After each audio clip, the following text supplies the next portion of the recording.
Então, olá, nós somos o grupo 9 e vamos apresentar para vocês aqui o nosso projeto final da disciplina de visão computacional, que está relacionado à aplicação de detecção de objetos em tempo real no contexto de carros autônomos e assistência de direção. Então, para contextualizar para vocês por que esse projeto é relevante, né, e em que sentido ele é interessante desenvolver algo nesse sentido, porque atualmente nós somos completamente dependentes, né, de estradas e rodovias, seja no nosso transporte diário, até para como produtos são transportados dentro do nosso país, né?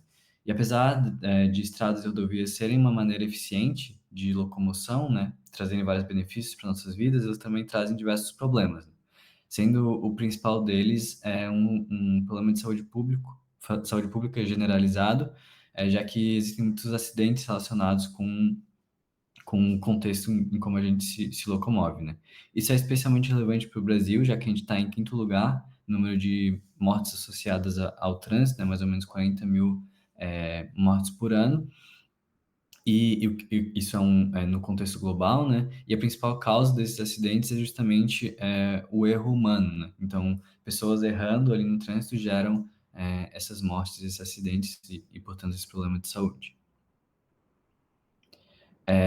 Então, nesse sentido, a visão computacional pode ajudar a gente a resolver ou ao menos amenizar esse problema, já que ele está relacionado com o erro humano, né? Então, com os desenvolvimentos na visão computacional por parte do desenvolvimento de algoritmos de aprendizado profundo, especialmente as redes neurais convolucionais, isso permitiu que a gente aplique a detecção de objetos em tempo real em cenários complexos, como um trânsito, de maneira satisfatória, né? Então, em qualquer implementação de carros autônomos ou assistente de direção, a detecção de objetos em tempo real é chave, né, para aplicação de qualquer contexto que gere mais segurança no trânsito.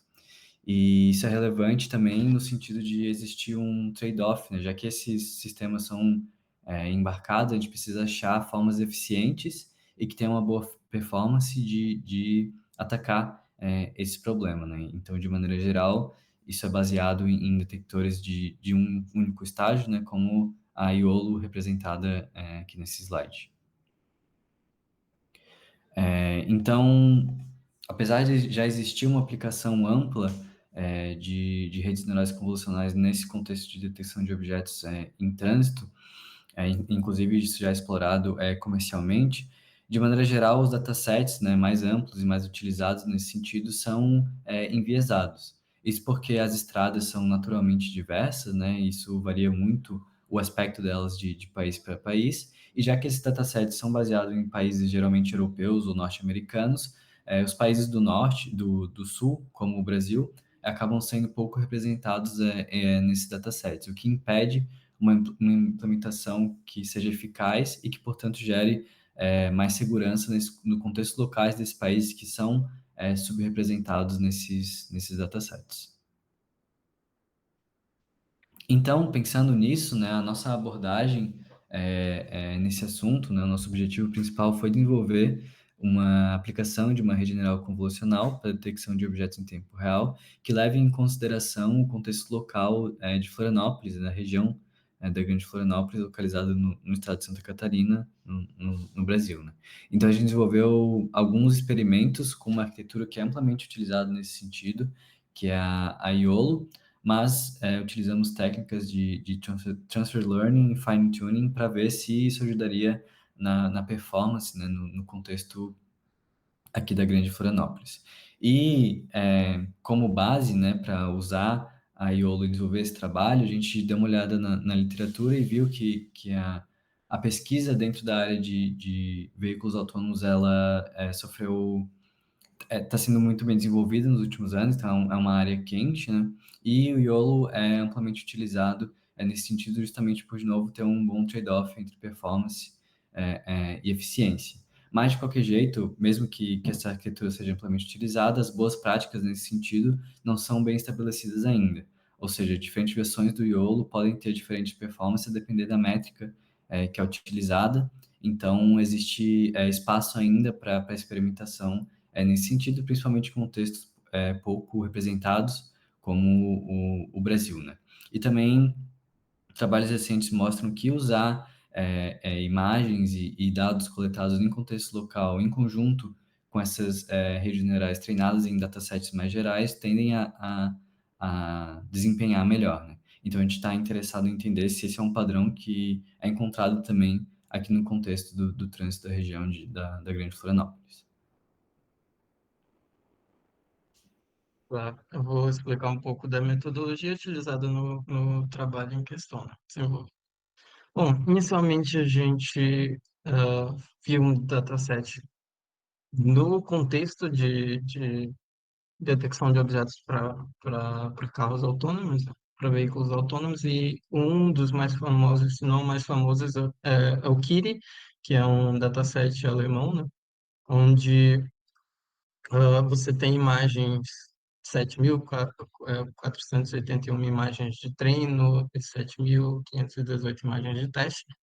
E todas essas imagens dão um total de mais de 80 mil objetos anotados, né?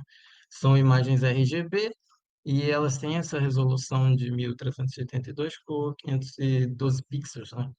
E elas são tiradas a partir de uma câmera acoplada acima do veículo e são registradas a partir de 10. As capturas são feitas de 10 frames por segundo dessa visão frontal do veículo, né? E as classes contidas nesse dataset aberto são a de carro, pedestre, van, ciclista, caminhão. Essa miscellaneous, que é uma classe, digamos assim, uma classe lixo, onde você, quando você não sabe como classificar a rede, joga para essa classe. Tem a de trem, a de pessoa sentada também, né? Que ele faz essa diferenciação entre o pedestre e uma pessoa sentada, por exemplo, num ponto de ônibus ou coisa do tipo. E vale ressaltar também que esse dataset, é, ele tem uma certa variedade na questão de locais e jeitos de coleta diferentes, porque foram feitos vídeos gravados por pessoas também. Então, você tem uma diversidade boa de representação. Então, a ideia inicial era treinar com um dataset, pegar uma rede que foi treinada num conjunto maior e mais geral, como o Coco da Microsoft, e ver como essa rede desempenharia num fine tuning para um dataset pro propósito da tarefa. Pode passar, por favor. Bom, a partir disso, nós também temos como outra frente que seria o nosso dataset, nosso próprio dataset, construí-lo, né? E ele foi feito a partir da gravação de 9 vídeos, né? Aqui na região de Florianópolis, em Santa Catarina, e em diversas condições para que a gente pudesse ter uma representação melhor dos diferentes cenários que esse clima de Floripa, de ter uma amplitude térmica e as estações variarem eh, durante o ano, oferece, né? Então, os vídeos foram coletados durante chuva, momentos chuvosos, momentos de dias nublados, ensolarados e também à noite, né? Que é um contexto em que geralmente se ocorre a maioria dos acidentes. Também foram feitas uma padronização nas gravações, é, utilizando a câmera de um celular, de smartphones, né? Para fazer a gravação horizontal com visões dentro e fora do carro, sendo fora do carro para a visão de um pedestre ou de um ciclista é, durante a gravação do vídeo. E todos os vídeos são gravados em 120p, né, para ter uma padronização, e a 30 fps. Bom, esses dados então são passados por um script, para um script em Python que faz a extração randômica dos frames desses vídeos. E aí, a partir desses frames, a gente faz uma seleção manual, onde a gente qualitativamente seleciona os frames que vão passar para a parte de labeling, né? Onde a gente vai rotular os objetos que estão naquele cenário, né? Naquele frame. Ah, nós utilizamos a ferramenta do RoboFlow para fazer auto-labeling e quando não for mais possível, porque vai ter uma limitação do quanto você pode utilizar no plano grátis, nós fizemos os labels manuais, né? E mesmo os labels feitos de forma automática foram verificados por toda a equipe. E a partir disso nós splitamos o dataset em treino, validação e teste, né? Onde o treino contém 1.110 imagens, o, o de validação, o conjunto de validação 244, e o de teste 93 imagens, né? E ao todo nós temos 9.570 objetos anotados, onde a maioria das imagens contém de 2 a 7 objetos anotados. Para esse caso em específico, a gente fechou que as classes importantes para detecção seriam a de bicicleta, ônibus, carro, motocicleta, pessoa, não fazendo a diferenciação entre pedestre e um motociclista, por exemplo, e placas de trânsito, além do semáforo e também do caminhão. Pode passar, por favor. E aí nós podemos ver imagens de exemplo do dataset, imagens em que nós fizemos o labeling, e se passarmos para a próxima imagem, veremos, pode passar, Cristiano, por favor, veremos a distribuição da quantidade de amostras das diferentes classes que nós classificamos, né? Então, vocês vão ver uma presença abundante de carros, mas algumas classes têm esse desbalanceamento, né? Onde não se conseguiu tantas amostras, por exemplo, de ônibus e bicicleta, e, portanto, é uma das limitações. Pode passar, por favor. Bom, focando agora na parte de pré-processamento, para os dados do Kiri, é, nós precisamos transformar, eles estão no formato COCO, que é um outro formato de salvar as bounding boxes que são geradas pelos labelings, e aí a gente tem que converter para YOLO para poder utilizar, e a rede entender esses labels. Nos dois datasets, a gente faz um resize das imagens para 640 por 640, que é o formato de entrada das redes, e principalmente no dataset, nosso dataset local, uma técnica comumente utilizada é o data augmentation, quando você tem poucos dados, né, para aumentar artificialmente o seu conjunto. E aí, essas transformações foram feitas de acordo com a tabela abaixo, né? Onde nós temos o blur e o medium blur, que são transformações que vão mexer na qualidade da imagem, como também a transformação para a escala de cinza, ou a Clare, que é uma transformação de equalização de histograma, onde visa melhorar o contraste da imagem. E todas essas mudanças são atribuídas probabilidades e os parâmetros estão também na tabela. Pode passar, por favor. Bom, falando um pouco sobre os modelos que nós utilizamos para teste, utilizamos dois principais, né? A Iolo V3, que é o modelo que utiliza a Darknet como backbone, né, para fazer extração de features, onde a grande sacada foi utilizar a Darknet porque é uma rede residual, então ela tem as skipped connections, e a grande vantagem da YOLO V3 quando ela saiu foi que ela conseguia, por conta dessas skipped connections que vocês estão vendo na arquitetura, em azul, você conseguia ter representações dos objetos em diferentes escalas. Então, consequentemente, o classificador ficava melhor para objetos em diferentes escalas na imagem também, não importando se eles estavam bem perto da câmera ou longe.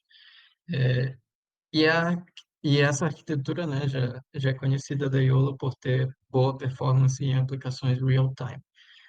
Quando a gente vai para a YOLO V11, no próximo slide, que é a versão mais recente e a outra arquitetura que a gente escolheu para testar,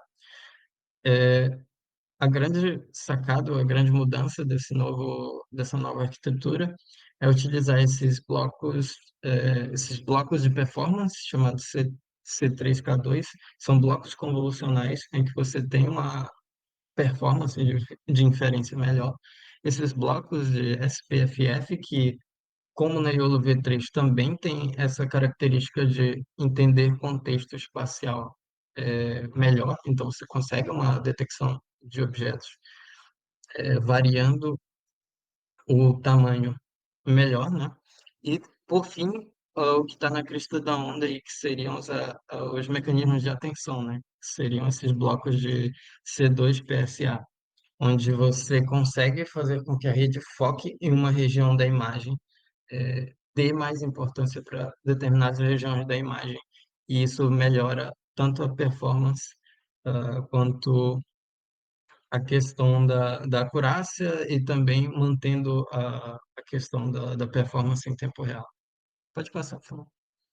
Falando um pouco sobre as métricas, quando você tem um modelo, você precisa ter uma noção de quão bem ele está desempenhando ou não a partir de métricas, quando você está treinando, e as utilizadas em contexto de classificação e classificação de objetos são principalmente a Precision e a Recall, né? Bom, a Precision é basicamente uma métrica que te diz quanto daquela classe você está conseguindo capturar, né? Então, ela é boa nesse sentido de te dar uma direção do quanto o seu modelo está conseguindo capturar a, a existência de determinada classe. Ao passo que o recall, que é a outra métrica importante no contexto de classificação, é uma métrica que a, vai te dar a noção do quão bem o teu modelo está conseguindo classificar como aquela determinada classe como verdadeira. Então, numa você vai ter quanto você está conseguindo capturar daquela classe, na outra, quanto de fato de tudo aquilo que você está chamando de carro, por exemplo, de fato aquilo ali é um carro. Então, ela é boa nesse sentido. E a F1 Score, que é utilizado principalmente quando você tem dados desbalanceados, né? Você tem muitas amostras de uma classe e poucas de outra, por exemplo. E aí, o F1 Score é basicamente uma média harmônica do Precision e do Recall, e é utilizado nesses casos, principalmente. Pode passar, por favor. Falando um pouco agora do contexto de classificação de objetos, essas duas métricas são as que ditam, que seriam a Mean Average Precision, né, em dois contextos. A primeira seria a MAP 50, onde o threshold da intersection over union, que é uma taxa do quanto do matching entre a bounding box predita pelo modelo e a bounding box do label que você fez, manual, enfim, gerado por algum programa, o grau de interseção, né? Então, seria esse grau, esse threshold em 50%. Então, abaixo dele, todas essas caixinhas que o modelo prevê serão descartadas. E a MAP funciona da seguinte forma: você tira a precision de uma determinada classe para todas as amostras, tira uma média, né, average precision, e depois você tira a média para as N classes que você estiver classificando, né? No caso, C classes. No caso da MAP 5095, a única coisa que muda é que agora você vai mudar esse threshold, né? Você vai começar em 50% e ir subindo de 5 em 5% até 95%. E isso vai te dar uma noção de desempenho geral para tanto um threshold mais conservador, de, sei lá, 95%, então poucas predições serão aceitas, quanto um threshold menor de 50%, que seria algo mais relaxado. Então você consegue ter essa noção de como o seu modelo desempenha de modo estrito e de modo mais relaxado. Pode passar. Então agora eu vou falar um pouco sobre os nossos experimentos e resultados. Inicialmente a gente começou utilizando a Iolo V3, como o Pedro já explicou a diferença entre as versões V3 e V11. A gente usou a V3 primeiro porque ela já é pré-treinada, e ela tem um bom desempenho, né, em tempo real. Porém, como ela tem muitas labels, ela acaba detectando muita coisa que se torna lixo para nossa aplicação, né, que seria a aplicação para trânsito, no caso. Então, a partir disso, ela foi mais utilizada para a gente testar se realmente funcionaria, né? A gente fazer essa detecção em tempo real ali e encontrar os objetos. E em seguida a gente passou para V11, a Small para treinar usando no Kiri, né? E a Medium no nosso modelo, no nosso dataset personalizado. Então, algumas diferenças ali entre elas. No Kiri, a gente tem um desempenho melhor, né, para carros e caminhões e uma performance ali moderada para pedestres e ciclistas, enquanto o nosso dataset customizado tem uma boa detecção para as placas de trânsito e carros. Para bicicletas ele deixou a desejar e uma classificação ali moderada para ônibus. Olhando assim, a precisão para o Kiri parece melhor, só que ela é melhor no contexto onde ele foi desenvolvido, que é um contexto alemão, lá na Europa, e o desempenho dela aqui na nossa região de Florianópolis foi abaixo, um desempenho abaixo do que a gente conseguiu com o nosso dataset customizado.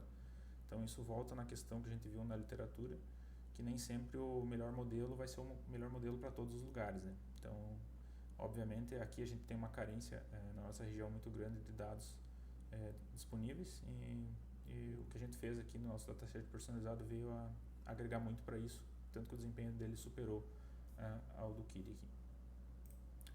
Então aqui tem a nossa matriz de confusão. Dá para perceber que o principal problema aqui foi na bicicleta, né? Que ele tinha muito problema em detectar, acabava detectando muito como moto. E a gente também teve uma questão aqui no carro, que ele acabou tendo um desempenho um pouco abaixo, porque ele acabava pegando vans e carros de serviço, assim, vans e fiorinos, né, como ônibus. Então a gente não teve uma diferenciação ali entre carro e van, o que acabou dando essa diferença nos acertos aqui, que ele não entendia bem o que era uma van. Mas no geral, todos as labels ali tiveram um ótimo desempenho, né? Ele acertou bastante, tanto que a nossa matriz ela ficou bem alinhada aqui na vertical, nos acertos.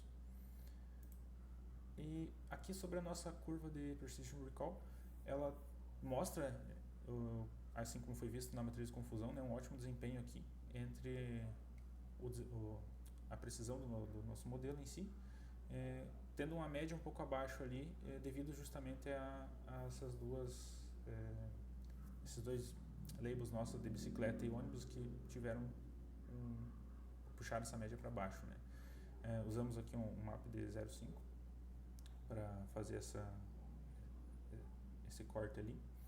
E mais detalhes também tem no nosso disponível lá no nosso GitHub, lá tem tudo detalhado, tem mais gráficos também para quem quiser dar uma olhada. E aqui algumas imagens de alguns testes que a gente fez em tempo real para verificar o desempenho. Aqui foram bons frames que a gente traz para demonstrar, que ele pegou muito bem aqui pedestres que estavam na calçada, as motocicletas, enfim, aqui bastante motos vindo de frente ou indo também no sentido favorável da via, ele conseguiu identificar. Como a gente gravou muito em períodos de chuva aqui agora fim do ano 2024, né, teve um período muito chuvoso na região, o modelo acabou desempenhando excelentemente bem em períodos assim, tanto que acabou ajudando também em locais como estacionamentos ou túneis, né? Então, ambientes mais obscuros, assim, digamos, ele teve um desempenho excelente e funcionou muito bem também em dias ensolarados, que fica mais fácil também de detectar, né? Aqui algumas questões sobre uns desafios. Do lado esquerdo aqui da imagem a gente tem um ônibus e no mesmo período que ele ia sendo identificado como ônibus e caminhão. E muitas vezes, quando isso acontecia, dependia do ângulo. Um ônibus vindo de frente, ele tinha mais chance de acontecer esse erro. Porque durante os treinamentos, os vídeos que a gente utilizou, geralmente o ônibus estava na frente do veículo, então ele identificava melhor a traseira. Outra coisa seria a questão da bicicleta, né? Na dúvida, quando o modelo não tinha certeza, ele sempre classificava a bicicleta como moto.